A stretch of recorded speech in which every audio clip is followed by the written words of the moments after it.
मैं मिथिला की हूँ, दरभंगा जिला है, मेरा घर वहाँ है।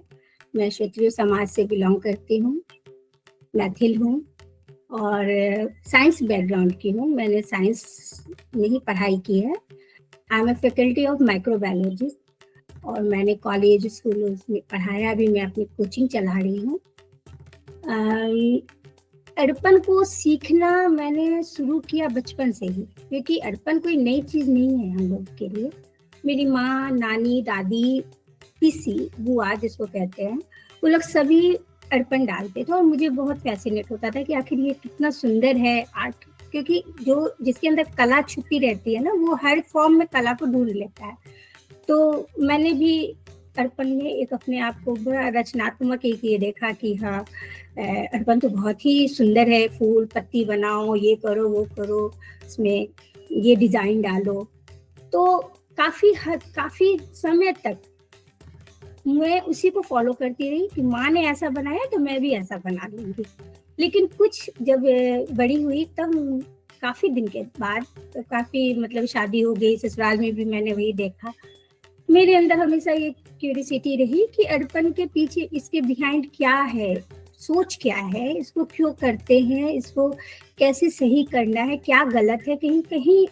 क्योंकि जब पूजा पद्धति जो होती है ना, हर घर की एक बदल जाती है। जैसे कि आपके घर में अलग तरह की पूजा की पद्धति होगी, दूसरे के घर में दूसरी की पूजा की पद्धति होती है। लेकिन अड़पन मोस्ट ऑफ ऑल एक जैसा ही रहता है। असडल है तो असडल ही चल रहा है, लेकिन कोई किसी तरह से पूजा कर रहा है उसको, कहीं कोई किसी ढंग से कर रहा है। तो जब मेरा कोरोना काल आया था, उस समय घर पे ही मैं बंद हो गई थी, कोई कुछ काम था नहीं, ऑनलाइन जो भी क्लासेस थे, कहीं जाना आना है नहीं। तो उसी समय मुझे कांटेक्ट किए अमल जी सर, जो है हमारे गुरु, जिनसे मैंने इस चीज़ को सीखा। तो अड़पन बनाना नहीं सीखा, लेकिन उसके पीछे के सिद्धांत को, उसको और हम लोगों ने मिल करके डिस्कशन करके उनसे सीखा। हमने कुछ पढ़ा, मैंने कहा, फिर वो एक ग्रुप डिस्कशन जैसा शुरू हुआ, फिर वो क्लासेस में फॉर्म होने लगी कि चलो और ये सब सीखते हैं अड़पन। और फिर धीरे धीरे ऐसे करके हमने कम से कम 5 बैचेस चलाए। इसके बाद पहले फर्स्ट बैच में तो मैंने सीखा, उसके बाद सेकेंड बैच में फिर मैं सिखाने लगी। फिर उसके बाद गुरु, इसी में भगवान ठाकुर भी हमारे एक स्टूडेंट थे, जो कि अभी आप लोग को मतलब पेंटिंग सिखा रहे हैं। उसके तो बहुत ही अच्छे कलाकार हैं, बहुत ऊंचे लेवल पर हैं, लेकिन उन्हें अड़पन का कोई ज्ञान नहीं था और उन्होंने बहुत ही मन से, अच्छे मन से इसको अड़पन को सीखा। सारे स्टूडेंट ने सीखा, हम लोगों भी नहीं सीखा। और इससे क्या हुआ कि हम लोगों में जो एक बना हुआ था कि अड़पन क्या है, एक मिस्ट्री बनी हुई थी, उसको हम लोग थोड़ा सा समझ सके। आप ये मैं नहीं कहूंगी कि आज मैं पूरा समझ चुकी हूँ, मैं एकदम प्रकांड विद्वान हो गई हूँ, ये नहीं कहूंगी, लेकिन हाँ ये जरूर कह सकती हूँ कि थोड़ा बहुत मुझे अब आइडिया है, या थोड़ा उसको सही ढंग से करने। अड़पन का शुरुआत कहाँ से हुआ, अगर ये इंट्रोडक्शन दे तो ज्यादातर आप हर जगह पढ़ेंगे और समझेंगे, सुनेंगे, जिससे भी पूछेंगे वे कहेंगे कि जनक, राजा जनक के समय से हुआ।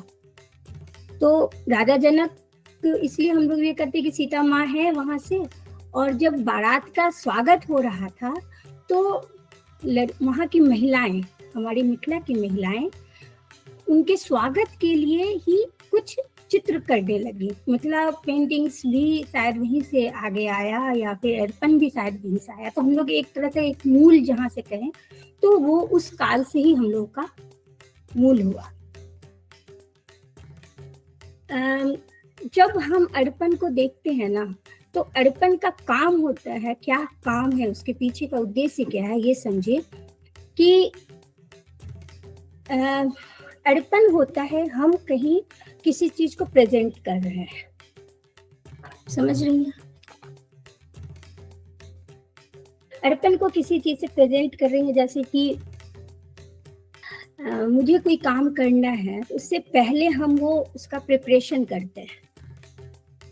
आगम शास्त्र होता है, जहाँ आप शास्त्र का, वेद का पढ़ेंगे, वहां पर ये होता है कि भगवान का आवाहन किया जाता है जब पूजा की जाती है। तो वैसे तो मूर्ति में जब पूजा होती है मंदिर में, तो मूर्ति स्थापना हो जाती है, वहां पर फिर भगवान आकर बसते हैं, वो रहते हैं। लेकिन जब घर में हम उनकी पूजा करते हैं तो उनका आवाहन करते हैं। तो जैसे हम किसी को घर पर बुलाते हैं तो बैठने की जगह देते हैं ना, तो वो एक स्थान हम वहां पर बनाते हैं, क्रिएट करते हैं, वो एक प्रेजेंटेशन कि यहाँ पर आकर भगवान आप आइए। अब आने के लिए हम कैसे कहेंगे भगवान आ जाइए, सही बात है, भगवान भाव के भूखे हैं, भगवान को कहें आप आ जाए। लेकिन कुछ विद्वानों ने उसको दो तरह से उसको बांटा, अंक यंत्र के द्वारा और मंत्र के द्वारा। तो मंत्र से भी हम भगवान की आवाहन करते हैं कि मंत्र का उच्चारण किए, हम मानस पूजन किए, जिसको मानस पूजन कहा जाता है, कि हम मंत्र का पूजन कर रहे हैं, अपना जप रहे हैं, भगवान का आवाहन किए, उनका हम पूजा किए और वहीं पर हम अपना जो भी इच्छा है, जो भी उनका हम स्तुति करिए।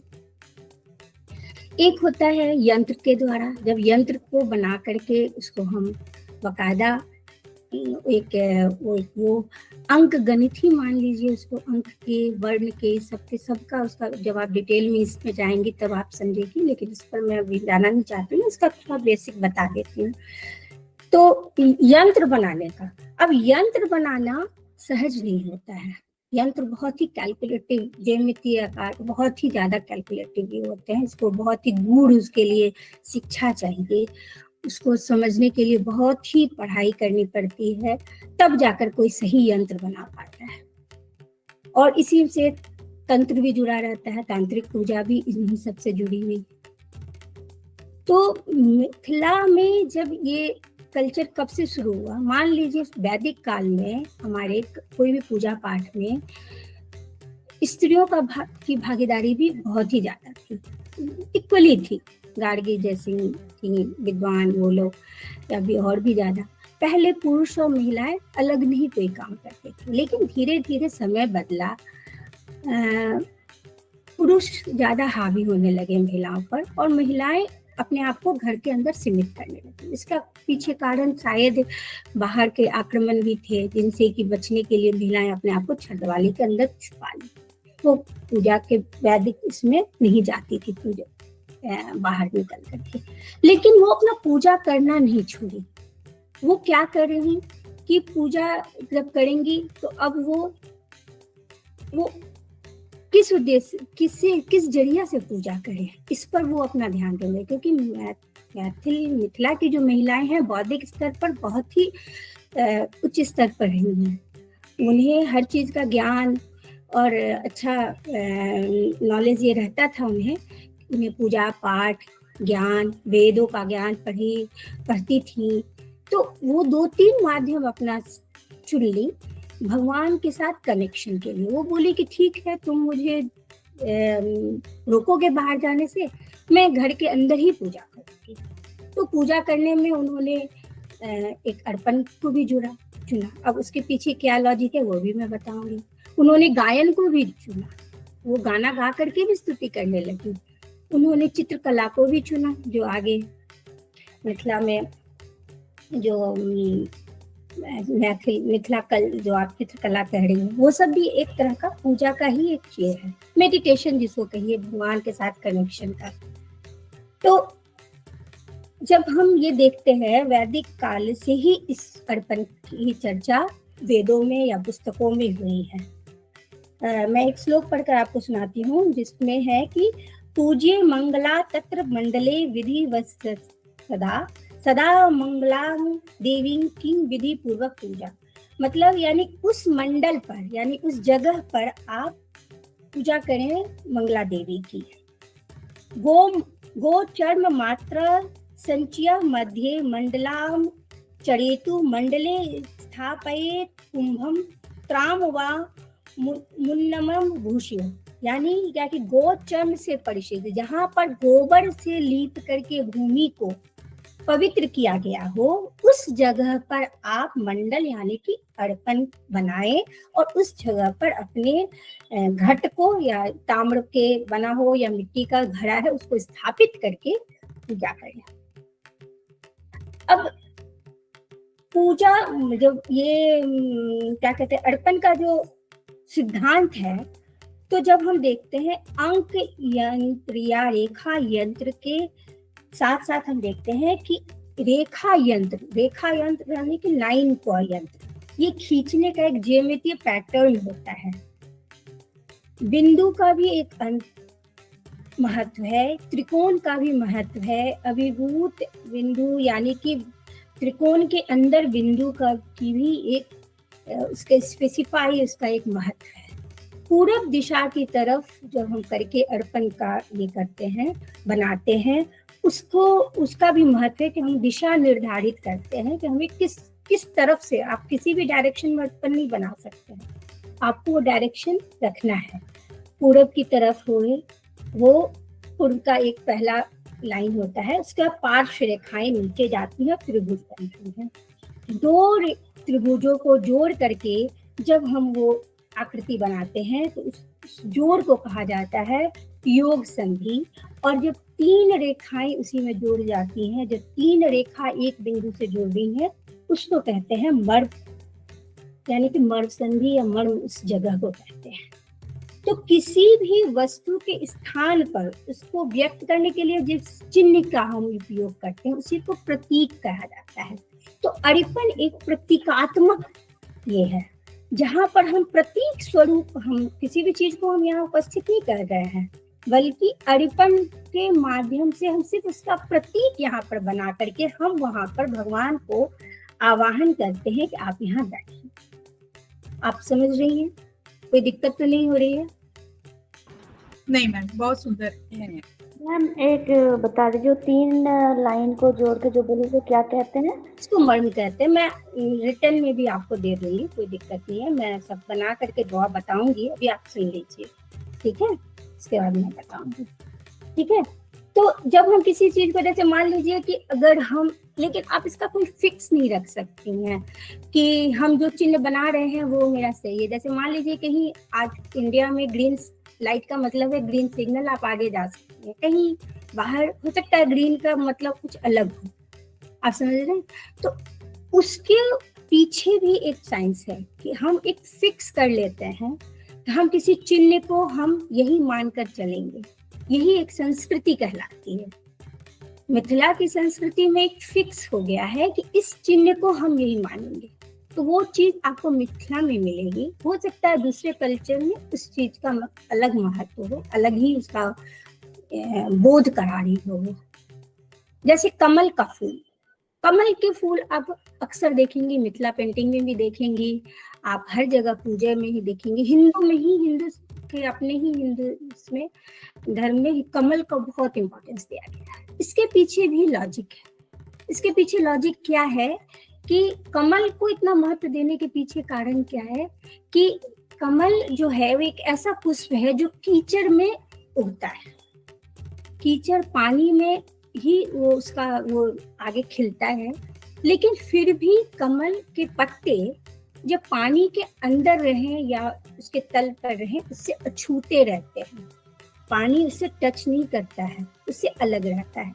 तो कमल को रिप्रेजेंट करने का मतलब ये हुआ कि मनुष्य का जो जीवन है ना, वो वैसा होना चाहिए जो यहाँ के भौतिक वातावरण से या भौतिक जो भी मोह माया है, धन, ऐश्वर्य, ईर्ष्या, द्वेष, जो भी आपके मन में भावना है, उनसे अछूता रहे, तभी आप सही मायने में मानव जीवन को जी पाएंगे।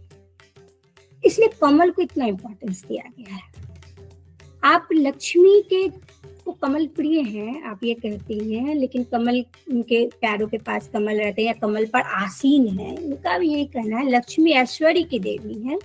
तो आप तभी उस ऐश्वर्य को महसूस कर पाएंगे जब आप उस मोह माया या ईर्ष्या, द्वेष, जो नेगेटिव जो भी है चीज, उससे अछूते अपने आप को रखते हैं। तो कोई भी प्रतीक जब हम लेते हैं या बनाते हैं या अपने पूजा पाठ में लाते हैं, तो उसके पीछे भी हम एक कॉन्सेप्ट यही लाते हैं। दार्शनिक एक कॉन्सेप्ट है, ये दार्शनिक स्पिरिचुअल कॉन्सेप्ट है जिसको समझना जरूरी होता है। आप ऐसे ही कहीं भी कमल नहीं बना दोगे, या कहीं पूजा में आप कमल ही क्यों बना रहे हैं, गुलाब का फूल क्यों नहीं बना देते, इसके पीछे एक यही लॉजिक है। अब जब हम चिन्ह का उपयोग करने लगते हैं तो धीरे धीरे चिन्ह संस्कृति के साथ मिलकर एक भाषा बन जाती है, क्योंकि भाषा लिपि भी एक चिन्ह ही है। और हम ऐसे लिखते हैं तो हम उसको अ पढ़ते हैं, आ उसके आप लाइन खींच देते तो आ हो जाता है।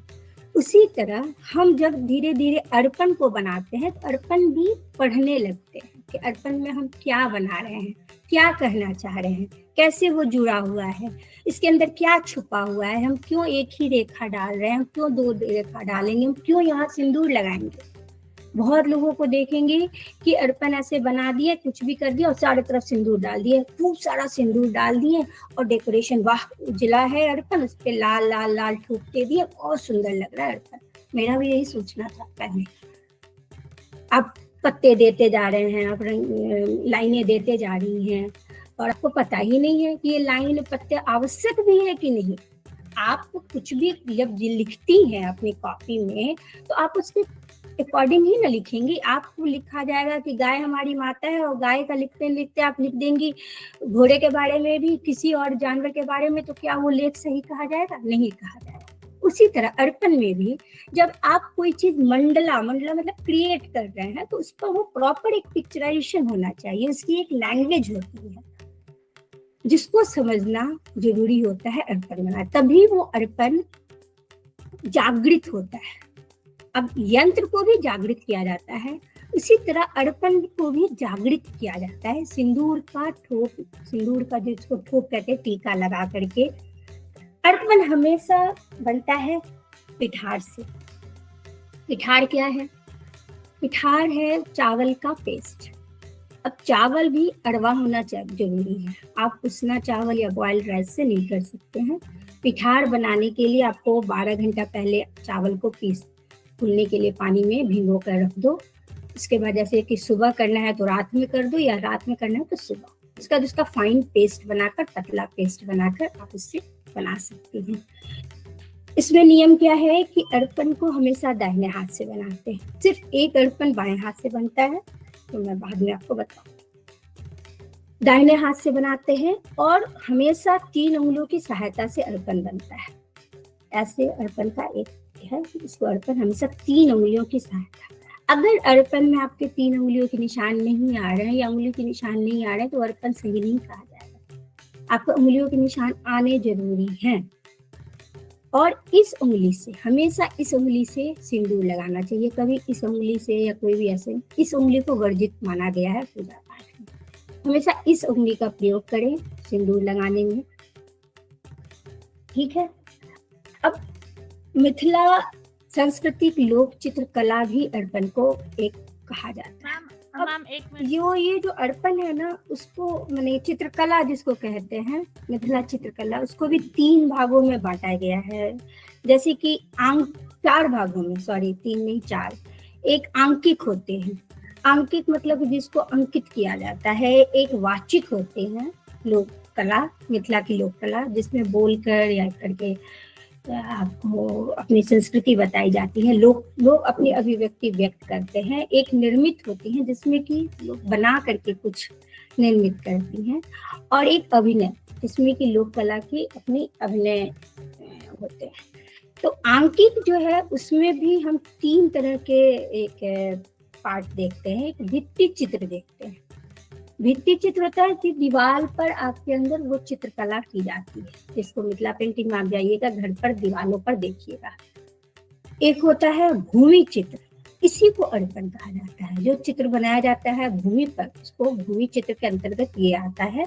और एक होता है पट चित्र, जिसको कैनवास पर या कागज पर आप कहीं भी उकेर करके बनाती हैं, रंग भरती हैं।